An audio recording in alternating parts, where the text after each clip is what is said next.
हल्के पार्लिमानी करीमनगर में पार्लिमानी इंतखाबात के पेश नज़र माना कुंड्रू हल्का असेंबली कांग्रेस पार्टी कारकुनों का एक अहम इजलास मुनक़िद हुआ, जिसमें रियासती वज़ीर ट्रांसपोर्ट व BC वेलफेयर पूनम प्रभाकर ने बहैसियत मेहमान ख़ुसूसी शिरकत करते हुए कांग्रेस पार्टी कारकुनों पर जोर दिया कि वो आने वाले पार्लिमानी इंतखाबात में कांग्रेसी उम्मीदवार को भारी अक्सरियत से कामयाब बनाएं। उन्होंने कांग्रेस कारकुनों से ख्वाहिश की कि जिस तरीके से आपने असेंबली इंतखाबात में डॉक्टर के सत्यनारायण को 32,000 की अक्सरियत से मुंतखब किया है, उसी तरीके से अब भी माना कुंड्रू में 316 बूथ्स में बढ़तरी हासिल करने के लिए जिद्दोजहद करें। उन्होंने कहा कि बीजेपी हुकूमत 10 साल इख्तिदार में रहने के बावजूद बंडी संजय ने जिले की तरक्की के लिए कोई काम नहीं किया और न ही BRS उम्मीदवार विनोद कुमार ने भी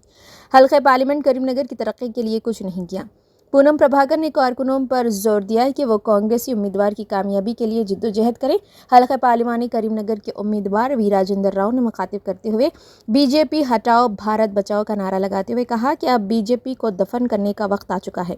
लिहाजा कांग्रेस पार्टी कारकुनों को एक सिपाही की तरह काम करते हुए पार्टी को कामयाब बनाएं। इजलास में सदर जिले कांग्रेस डॉक्टर के सत्यनारायण, रुकन असेंबली माना कुंड्रू, गवर्नमेंट विप आदि श्रीनिवास माना कुंड्रू, साबिक रुकन असेंबली आरेपल्ली मोहन, साबिक रुकन असेंबली चौपारंडी सत्यनारायण गौड़, करीमनगर हल्का assembly incharge P Srinivas, Huzurabad incharge V Damodar व दीगर कायदीन व कारकुनों की सैकड़ों की तादाद मौजूद थी।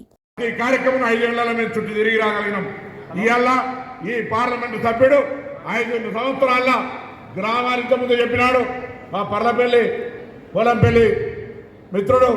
అంత పెద్ద గ్రామానికి కూడా పోలంపల్లి గ్రామం లాంటి గ్రామానికి కూడా ఒకపోతే ఆ పార్లమెంట్ సభ్యుడు ఎక్కడ మండల కేంద్రాలకు కూడా 5 సంవత్సరాల రానటువంటి పరిస్థితి ఇలా ఉంది. మీకు ధైర్యం ఉంది, చర్చ చేయండి. భారతీయ జనతా పార్టీ ఏం చేసింది, కేంద్ర ప్రభుత్వం ఏమి ఇచ్చింది, ఈ రాష్ట్రానికి ఏం జరిగింది, ఈ గ్రామానికి ఏం జరిగిందని చర్చ చేసే విధంగా భారతీయ జనతా పార్టీని నాకౌట్ల ఎక్కడ కార్యకర్త మేము ఇది చేసినామని చెప్పుకునే ధైర్యం లేకుండా ఓడించేటువంటి గ్రామంలో మీ బూతులనే ఓడగొట్టగలుగుతారు. టీఆర్ఎస్ పార్టీ 5 సంవత్సరాలు ఆయన కూడా ఎంపీ ఉన్నాడు వినోద్ కుమార్ గారు. ఏమనుకోవద్దు, ఓన్లీ కొంతమందికి మాత్రమే పరిమితమై అసలు ఈ జిల్లా కానటువంటి వ్యక్తి కనీసం సిగ్గుండాలి కదా ఇక్కడికి వచ్చి పోటీ